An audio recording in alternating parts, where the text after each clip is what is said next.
थोड़ा झलक इधर ही होना चाहिए ना, थोड़ा झलक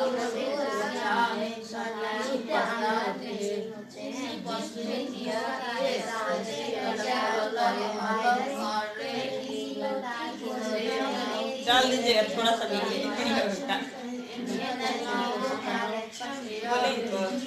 ले ली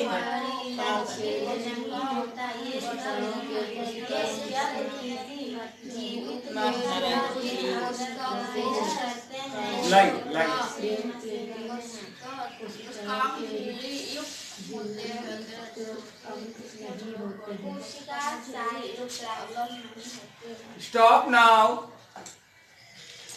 सबसे पहले तो प्रातःकालीन नमस्कार आप सभी को, मेरे प्यारे प्यारे विद्यार्थियों। आप सभी के जीवन में खुशियां आने हजार, मेरे प्यारे प्यारे विद्यार्थियों। आप सभी कोई अपने सारे दुख इसके बाहर छोड़ आए, मेरे प्यारे प्यारे विद्यार्थी।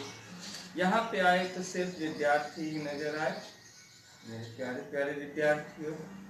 थोड़ा मुस्कुराए मेरे प्यारे प्यारे विद्यार्थियों। चलिए अब हम लोग पढ़ने के लिए आगे जाए, मेरे प्यारे प्यारे विद्यार्थी। कोशिका द्रव्य या साइटोप्लाज्म।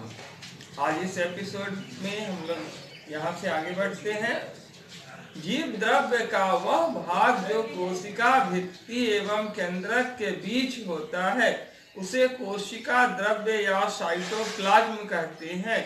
इसमें अनेक अकार्बनिक पदार्थ जैसे खनिज, लवण और जल तथा कार्बनिक पदार्थ जैसे कार्बोहाइड्रेट, वसा, प्रोटीन आदि होते हैं जो निर्जीव पदार्थ है। कोशिका द्रव्य एक बहुत ही गाढ़ा, पारभासी, ट्रांसल्यूसेंट एवं चिपचिपा विस्कस पदार्थ है। यह समरूप या समांगी पदार्थ होमोजीनस मैटर नहीं होता, वरन इसमें अनेक रचनाएं उपस्थित होती हैं जिनके अलग अलग कार्य होते हैं। इन रचनाओं या विशिष्ट घटकों को कोशिकांग, सेल, ऑर्गेनेल कहते हैं। यूकैरियोटिक कोशिकाओं में कोशिकांग झिल्ली युक्त होते हैं। थोड़ा सा आगे हम चलते, जबकि प्रोकैरियोटिक कोशिकाओं में झिल्ली युक्त अंगक नहीं होते हैं। झिल्ली जीवों का एक आवश्यक हिस्सा होता है। वायरस में किसी प्रकार की झिल्ली नहीं होती है। इसके चलते इनमें सजीवों का लक्षण परिलक्षित नहीं होता। ये जब किसी जीवित कोशिका के अंदर प्रवेश करते हैं तो उसकी मशीनरी का उपयोग करते हैं एवं अपना बहुगुणन करते हैं। यानी सजीवों के शरीर के भीतर वायरस जीवित कोशिका की तरह कार्य करने लगते हैं।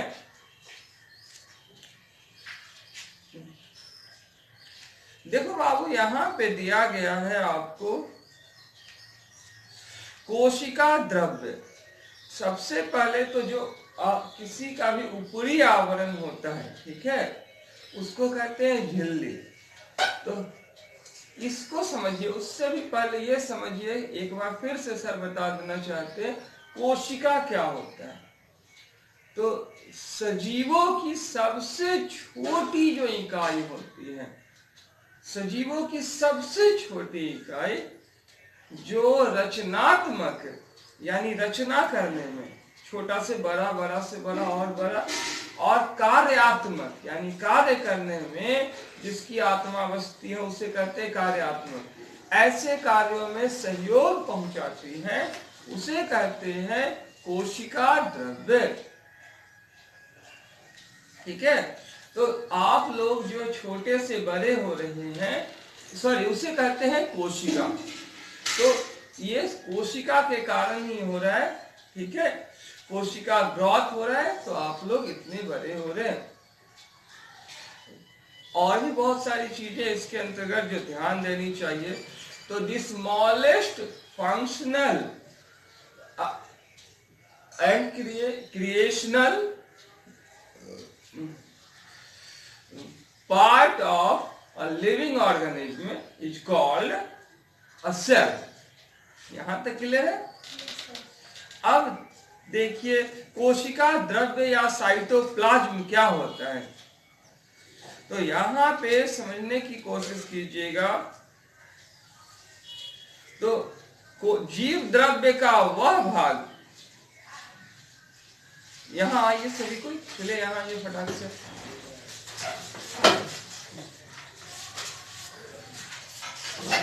उधर इधर नहीं, यहाँ आ जाइए। देखिए जीव द्रव्य, ये आपका जंतु कोशिका का इलेक्ट्रॉन सूक्ष्मदर्शी चित्र, जंतु कोशिका का सूक्ष्मदर्शी चित्र यहाँ पे दिख रहा है।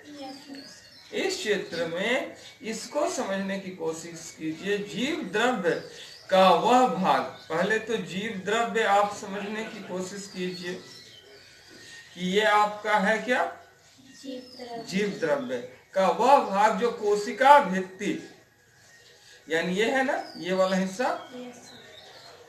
और यहाँ पे है केंद्रक। यहाँ पे क्या है, केंद्रक। बीच में आपका केंद्रक है, और बाहरी क्षेत्र में क्या है, हाँ कोशिका झिल्ली या कोशिका भित्ति। तो इसके बीच का जो अंतर होता है, मतलब इसके बीच में छोटा छोटा बिंदु दिख रहा है, बिंदु, इसी को कहते हैं बाबू कोशिका द्रव्य, और इंग्लिश में इसको कहते हैं साइटोप्लाज्म। क्लियर है? अब थोड़ा सा और आगे चलते हैं। साइटोप्लाज्म में अकार्बनिक पदार्थ होते हैं, यानी निर्जीव पदार्थ होते हैं बाबू यहाँ पे। और वो कौन कौन से होते हैं? इसमें पहला है खनिज लवण, ठीक है, जो कि एक पोषक तत्व के रूप में जाना जाता है। दूसरा जल है। तीसरा है आपका कुछ कार्बनिक पदार्थ। तो कार्बनिक पदार्थ जैसे जिसको जला दीजिए तो उससे काला काला निकल जाएगा। कागज लीजिए, उसको जला दीजिए तो उससे काला निकल जाएगा, तो वो क्या हो जाएगा, कार्बनिक पदार्थ। कार्बन उससे पाया जाता है। जैसे कार्बोहाइड्रेट है, उसके बाद वसा है, प्रोटीन है, ये सारे के सारे पदार्थ हमारे क्या है, निर्जीव पदार्थ। कोशिका द्रव्य जो है बाबू, अब बात करते हैं कोशिका द्रव्य या साइटोप्लाज्म के बारे में थोड़ा और। ये पारभासी होता है, यानी ट्रांसल्यूसेंट होता है। जैसे शीशा ले लो, पहले पदार्थ की तीन अवस्थाएं देख लो। अगर दृश्यमानता के दृष्टिकोण से देखा जाए या दृष्टिगोचर के आधार पर देखा जाए, तो पदार्थ तीन प्रकार के होते हैं। एक पदार्थ ऐसा होता है जो शीशा होता है, तो चश्मा जिसके आर पार साफ साफ दिखाई देता है, तो उसको कहते हैं ट्रांसपेरेंट, यानी पारदर्शी, आर पार देखा जा सकता है, ट्रांसपेरेंट। पॉलीथीन भी जो जिसमें साड़ियाँ वगैरह नहीं रखी जाती हैं, वो सब क्या होते हैं, पारदर्शी, आर पार देखे जा सकते हैं। कुछ ऐसे होते हैं डियर सन जिसमें, अब उसको ले लो, जैसे लकड़ी है, तो लकड़ी है या टीना है या स्टील है, इनके आर पार देखे नहीं जा सकते, तो ये क्या हो जाते हैं, ओपेक, यानी अपारदर्शी, ठीक है। लेकिन कुछ ऐसे होते हैं बाबू जिनके आर पार थोड़ा सा, जैसे तेल लगा हुआ है सिर में, और उसी में से एक पेपर फाड़ लिए, कागज, और उसको सिर में लगा लिए, तो उसके आर पार दिखाई तो देता है लेकिन पूरा पूरा नहीं देता है, तो उसको हम कहते हैं क्या, पारभासी, यानी ट्रांसल्यूसेंट। थोड़ा दिखाई दे रहा है, थोड़ा नहीं दे रहा है। समझ रहे हैं शिव शंकर से? मुस्कुराइए, प्यारे विद्यार्थी कहें। तो कोशिका द्रव्य जो है वो पारभासी है बाबू, यानी इसमें थोड़ा सा दिखाई देता है और थोड़ा सा दिखाई हाँ, थोड़ा सा आगे चलते हैं। और ये एक चिपचिपा पदार्थ है। कैसा पदार्थ है? चिपचिपा। जैसे खून को भी देखिएगा तो वो कैसा होता है? चिपचिपा। नहीं है तो चेक कर सकती हो। किसका निकालोगे बाबू? खून देने को तैयार हो? चिपचिपा है या नहीं चेक करने के लिए? कितनी महान है ना। थोड़ा सा आगे चलते हैं। यह समरूप या समांगी पदार्थ होमोजीनस मैटर नहीं होता, वरन इसमें अनेक रचनाएं उपस्थित होती हैं। यानी एक ही तरह का चीज नहीं होता है। यह जैसे आप लोग हैं, क्लासरूम में आए तो समरूप हो जाते हैं, समांगी एक ही तरह के हो जाते हैं। केवल सर की क्या हो जाती हो? विद्यार्थी। सर की आज्ञा का पालन करना ही ना धर्म है। लेकिन जैसे ये करती है मेरी प्यारी बाबू, एक बार में कर देती है। लेकिन यहाँ से बाहर निकलते ही अनेक तरह की खोपड़ी हो जाती है। कोई ऊपर है, कोई नीचे, कोई दाएं, कोई बाएं। देखिए ज्योति, गुड मॉर्निंग टू यू। जय जय। कितना प्यार है ना। कोमल गले लगा लीजिए, दीदी को हाथ कर लीजिए। मैं गुड मॉर्निंग में घूमने गए थे, फोन क्यों नहीं किया था मेरे पास? नहीं गए हैं। इन रचनाओं या विशिष्ट घटकों को कोशिकांग, सेल ऑर्गेनेल कहते हैं। बाबू, जब आप लोग बाहर चले जाते हैं तो अलग अलग हो जाते हैं। कोई कुसुम हो जाती है, कोई कोमल हो जाती है, कोई शिवशंकर सर हो जाते हैं, कोई प्रियांशु मैम हो जाती है। इससे पहले कि बोल जाए जल्दी बोल देते हैं। कोई हमारी शिल्पी मैम हो जाती है। तो लेकिन तो ये इन सबको अलग अलग आप लोग कहलाते हैं। उसी प्रकार से इस जो अलग अलग कोशिकांग होते हैं उनको कहते, कोशिका के अंग होते हैं उनको कहते हैं सेल ऑर्गेनेल, यानी कोशिकांग। उन्हें क्या कहते हैं? कोशिकांग। क्या कहते हैं? कोशिकांग। यानी सेल ऑर्गेनेल। क्या कहते हैं? Cell organelle. थोड़ा मुस्कुरा कर बोले, ध्यान देकर बोले, हवा में नहीं तो सर। थोड़ा सा आगे चलते हैं। यूकैरियोटिक कोशिकाओं में कोशिकांग झिल्ली युक्त होते हैं। यहाँ पे देखिए, समझने की प्यारी है। यहाँ ये ना आते हैं। थोड़ा सा बाबू ऐसे कर दीजिए। Good morning. Good morning. Good morning. हमें नहीं से बोलते। Have a nice day to you. चार वाले सबका कितना डायनामिक है। सारी दोनों का आधा आधा चला रहे हैं। आप यहाँ देखिए। थोड़ा सा आगे चलते हैं। प्रोकैरियोटिक कोशिकाओं में झिल्ली युक्त अंगक नहीं होते हैं। देखो, कोशिकांग जो है उसके लिए कुछ और बातें बताते हैं। यहाँ पे देख लेना, दो तरह की कोशिकाओं का यहाँ पे जिक्र किया गया है। पहली कोशिका है यूकैरियोटिक। पहली कोशिका कौन है? यूकैरियोटिक। इस कोशिका के जो अंग होते हैं वो झिल्ली युक्त होते हैं। कैसे होते हैं? झिल्ली युक्त। हाँ, उनका बाहरी अंग होता है, ठीक है। लेकिन प्रोकैरियोटिक कोशिकाओं के अंग जो है वो झिल्ली युक्त नहीं होते हैं। छोटा छोटा निकला हुआ रेशा नहीं होता है। ये बाहर क्या है? जैसे किसी भी अंग का कोई भी पार्ट हो, अगर उसका बाहरी अंग कुछ न कुछ तो होता ही है। जैसे मान लीजिए कि अब नाखून है तो ये बाहरी अंग हो गया। अब हर एक का ऊपरी कुछ न कुछ तो पार्ट होता ही, छोटा पार्ट हो या बड़ा पार्ट हो, सबका अंग का कुछ न कुछ आकार तो अंदर जाने पे, निकालने पे दिखाई देता ही। पैक तो होता ही है ना। थोड़ा सा आगे चलते हैं। झिल्ली जीवों का एक आवश्यक हिस्सा होता है बाबू, है ना।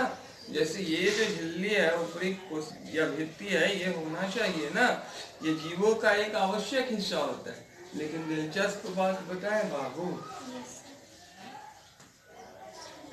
थोड़ा मुस्कुराओ जी, खुश रहो। इसमें एक दिलचस्प बात ये बताना चाहते हैं बाबू कि झिल्ली में झिल्ली आवश्यक अंग है, होना चाहिए, लेकिन वायरस जो होता है, जिसको विषाणु कहते हैं, उसमें झिल्ली होता ही नहीं। वायरस में झिल्ली, हाँ, झिल्ली बिल्ली गिल्ली कुछ नहीं होता है वायरस में, ठीक है। तो वायरस में, इसीलिए वायरस को जीवित और मृत के बीच का एक कड़ी माना गया है। वायरस में सजीवों जैसे लक्षण इसी कारण से दिखाई नहीं देते, जबकि जीवाणु में दिखाई देते हैं, कवक में दिखाई देते हैं, प्रोटोजोआ में भी दिखाई देते हैं, शैवाल में दिखाई देते हैं, लेकिन वायरस में दिखाई नहीं देते। बहुत ही सूक्ष्म होते हैं, और ज्यादातर खतरनाक जितनी भी बीमारियां हैं वो किससे होती है? वायरस से। ये जब किसी जीवित कोशिका के अंदर प्रविष्ट करते हैं तो उसकी मशीनरी का उपयोग करते हैं। या जैसे कोई, मान लीजिए बाबू, एवं अपना बहुगुणन करते हैं, यानी सजीवों के शरीर के भीतर वायरस जीवित कोशिकाओं की तरह कार्य करने लगते हैं। जैसे बाबू देख लो, यहाँ पे क्या होता है ना कि किसी, कोई भी अगर अंग्रेज लोग हैं आपके घर में आ गए, ठीक है, तो अंग्रेज लोग आपके घर में आ गए भारत को गुलाम बनाने के लिए, तो बाहर से सैनिक लेकर नहीं आए, यहीं के लोगों को आपस में लड़वाए। और बाहर से बहुत कम सैनिक लेकर आए, लेकिन अपनी चाल चल करके आपस में लोगों को लड़वा करके फूट डालो राज करो की नीति के तहत, डिवाइड एंड रूल के तहत आप लोगों पे शासन किए। समझ में आ रही है? नहीं समझे? जैसे ऐसे समझे, जैसे कुसुम है, अकुमल है, दोनों बहुत ही प्यारी दोस्त है ना, बहुत ही अच्छी लड़कियां हैं, बहुत ही अच्छी फ्रेंड है, लेकिन अब कोई बुरे विचार दिमाग में आए, वो वायरस के रूप में घुस गया आपके अंदर, तो वो क्या किया, अब वो दूसरा कुसुम तो यहाँ नहीं ना बनाएगा, वो आप ही का खोपड़ी बदल देगा, है ना। अब आपको ऐसे बना दिया, अब डिवाइड एंड रूल, और उसके बाद इससे क्या कर दिया, मुंह अटका दिया, दुखी करवा दिया। अब क्या होगी, आप तो बदल गए, आप सोच रही हो कि आप झगड़ रही हो, और वास्तव में बाबा झगड़ रहा है, वो करा है, और आपके अपनों के बीच में तनाव हो गया। हीरोइन कौन हो गई, बाबा रे, तो उसको निकाल दे लगे, चलो शेक हैंड कर लेना अभी,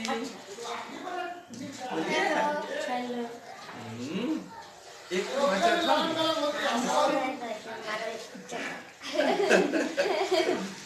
चलिए देखिए, थोड़ा सा आगे चलते हैं। तो बाबू उस पर उसके चक्कर में, वायरस के चक्कर में गंदे विचारों को छोड़िए, अशोक सर जो विचार दे रहे हैं वो उससे आगे जाइए, ठीक है।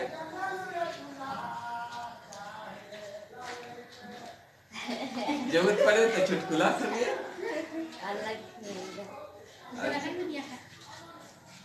थोड़ा सा आगे चलते हैं। तो बाबू यहाँ समझिए कि वायरस हमारे शरीर में घुसता है तो फिर हमारे शरीर को ही अपना स्थान बना लेता है, और यहाँ के जितने भी चीजें हैं ना उसको अपना परिवार बना लेता है और अपनी संख्या को बढ़ाने लगता है। समझ में आ रही? और हम लोगों को लगता है कि क्या हो गया है भाई, हम लोग का तबीयत क्यों खराब हो रहा है, बहुत ज्यादा नुकसान क्यों हो रहा है।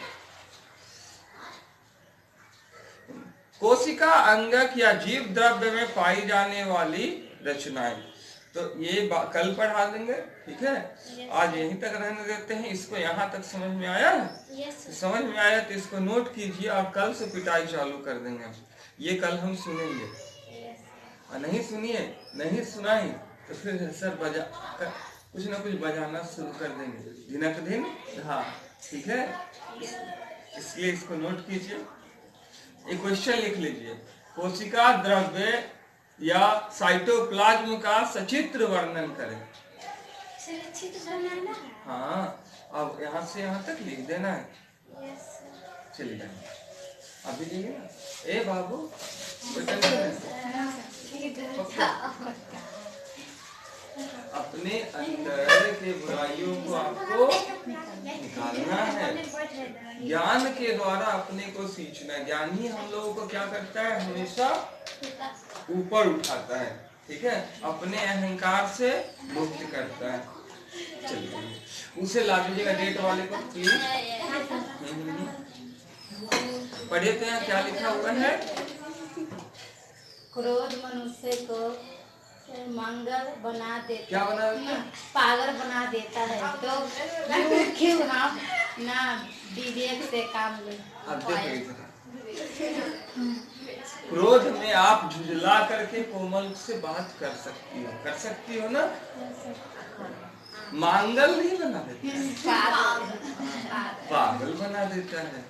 क्रोध में आप झुंझला करके बात करोगी तो क्या हो जाओगी, पागल नहीं पगली, ठीक है। और उस समय में जो नहीं करना चाहिए था वही कर दोगी। वायरस आ गया ना दिमाग में, तो गलत चीजें सही लगने लगती है। लेकिन आपको क्या करना चाहिए, उस समय में विवेक से काम लेना चाहिए, है ना।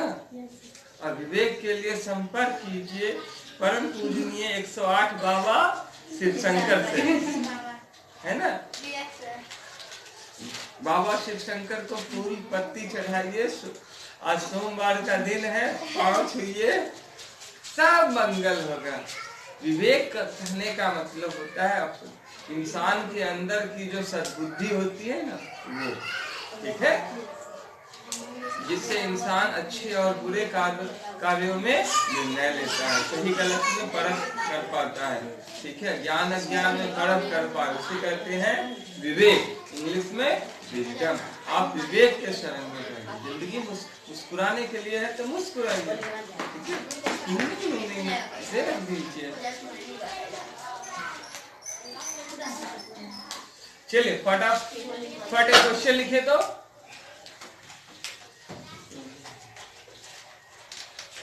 कोशिका द्रव्य या साइटोप्लाज्म किसे कहते हैं?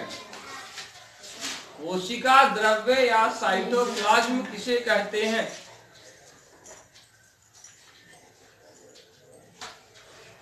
लिखिए।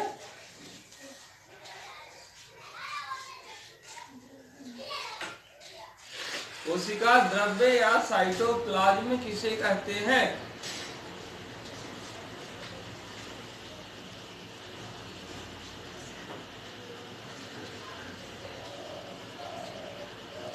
हो गया डियर सर।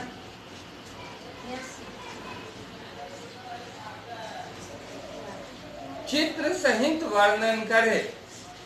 चित्र सहित वर्णन करे।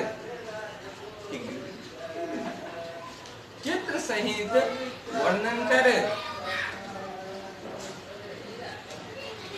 हो गया।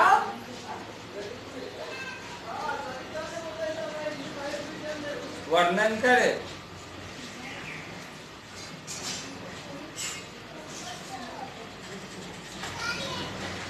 चलिए अब वो निकाल लीजिएगा।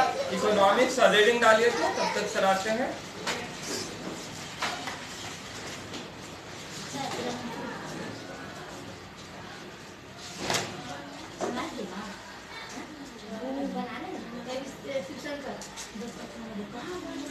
अभी हुआ बात बुधवार